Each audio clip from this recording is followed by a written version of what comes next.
ಎಲ್ರಿಗೂ ನಮಸ್ಕಾರ. ದುನಿಯಾ ವಿಜಯ್ ಸರ್ ಅಂದ್ರೆ ನನ್ನ ಪ್ರಕಾರ ಫಿನಿಕ್ಸ್ ಇದ್ದಂಗೆ. ಯಾಕಂದ್ರೆ ವೇದಿಕೆಗೆ ಮೇಲೆ ನಿಂತಾಗ ಮೈಕ್ ಕೊಟ್ಟಾಗ ಮಾತಾಡಬೇಕು ಅಂತ ಕೆಲವೊಬ್ರು ಮಾತಾಡ್ತಾರೆ.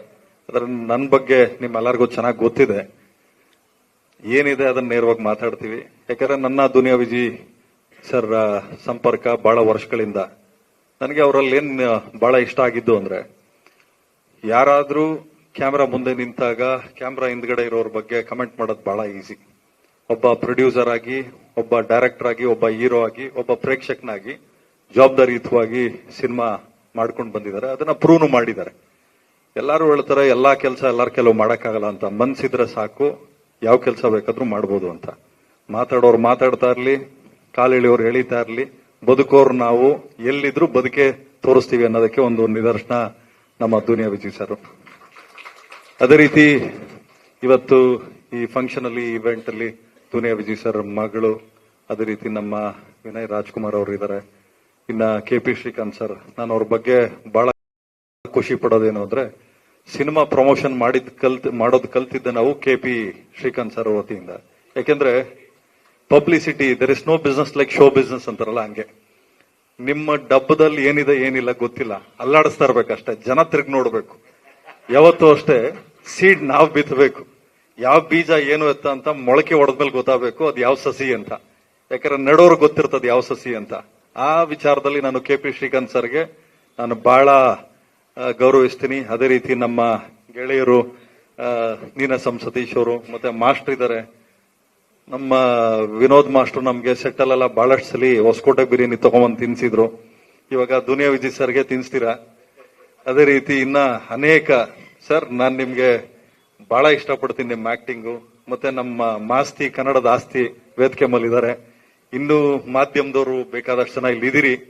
ಇವಾಗ ಫೋನಲ್ಲಿ ಬರಬೇಕಾದ್ರೆ ಕೆಲವೊಬ್ರು ಮಾತಾಡ್ತಾ ಇದ್ರು, ಸರ್ ಒಳ್ಳೆ ಅಡ್ಮಿನಿಸ್ಟ್ರೇಷನ್ ಮಾಡುವಂತ ಏನು ನಮ್ಮ ಚೇಂಬರ್ ಅಲ್ಲಿ ಒಂದಷ್ಟು ಜನ ಕೂತಿದ್ದಾರೆ, ಎಲ್ಲ ಒಂದು ರೂಲ್ಸ್ ರೆಗ್ಯುಲೇಷನ್ಸ್ ತರ್ತಾ ಇದ್ದಾರೆ, ಸ್ಟಾರ್ ರೇಟಿಂಗ್ ಯಾರಿಗೂ ಕೊಡೋಂಗಿಲ್ಲ ಅಂತ ಹೇಳಿ. ಸೊ ಒಂದು ಸಿನಿಮಾ ಮಾಡಬೇಕಾದ್ರೆ ಎಷ್ಟು ಕಷ್ಟ ಇರ್ತದೆ. ಒಂದು ಸಿನಿಮಾನ ನಿಲ್ಸ್ಕೊಂಡು ಥಿಯೇಟರ್ ಅಲ್ಲಿ ಉಳಿಸ್ಕೊಂಡು ಎಕ್ಸಿಬಿಟರ್ ಡಿಸ್ಟ್ರಿಬ್ಯೂಟರ್ ಹತ್ರ ದುಡ್ಡು ವಸೂಲಿ ಮಾಡ್ಕೊಂಡು ಬರೋ ಅಷ್ಟೊತ್ತಿಗೆ ಪ್ರೊಡ್ಯೂಸರ್ ಮುಕ್ಕಾಲ್ ಭಾಗ ಸತ್ತೋಗಿರ್ತಾನೆ. ಯಾಕಂದ್ರೆ ಇವತ್ತೇನಾದ್ರೂ ಇಂಡಸ್ಟ್ರಿ ಬದುಕಿದೆ ಅಂತ ಆದ್ರೆ, ಇದು ಒಂದು ಟೀಮ್ ಅಂತ ಇದ್ದಾಗ ಮಾತ್ರ ಇಂಡಸ್ಟ್ರಿ ಬದುಕೋಕ್ ಸಾಧ್ಯ. ಒಬ್ಬರಿಂದ ಇಂಡಸ್ಟ್ರಿ ಅಲ್ಲ, ಯಾರು ಹೇಳೋಂಗಿಲ್ಲ, ಇಂಥವ್ರು ಇಲ್ಲ ಅಂದ್ರೆ ಸಿನಿಮಾ ಓಡಲ್ಲ ಅಂತಲ್ಲ.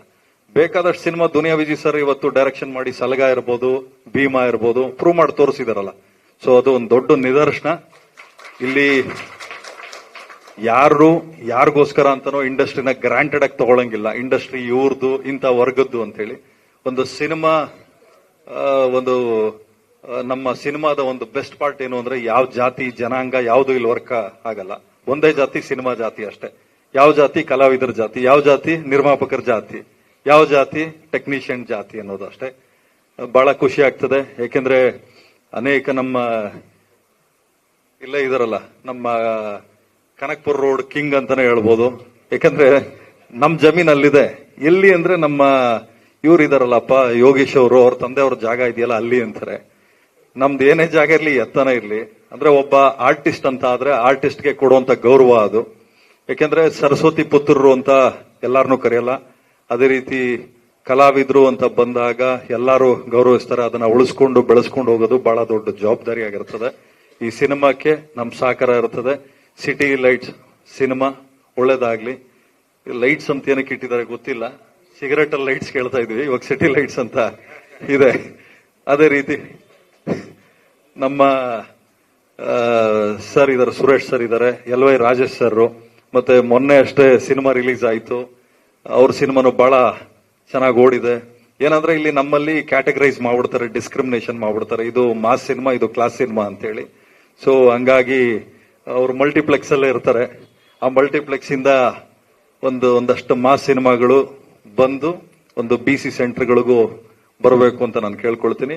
ಈ ಸಿನಿಮಾ ಮುಖಾಂತರ ಒಂದಷ್ಟು ಜನ ಕಲಾವಿದ್ರು, ಒಂದಷ್ಟು ಜನ ನಿರ್ದೇಶಕರು, ಒಂದಷ್ಟು ಜನ ಸಿನಿಮಾ ಕೆಲಸ ಮಾಡಿರೋರಿಗೆ ನಿಮ್ಮ ಆಶೀರ್ವಾದ ಇರಲಿ ಅಂತ ಕೇಳ್ಕೊಂತೀನಿ. ನಮಸ್ಕಾರ. ಜೈ ಹಿಂದ್, ಜೈ ಕರ್ನಾಟಕ ಮಾತು.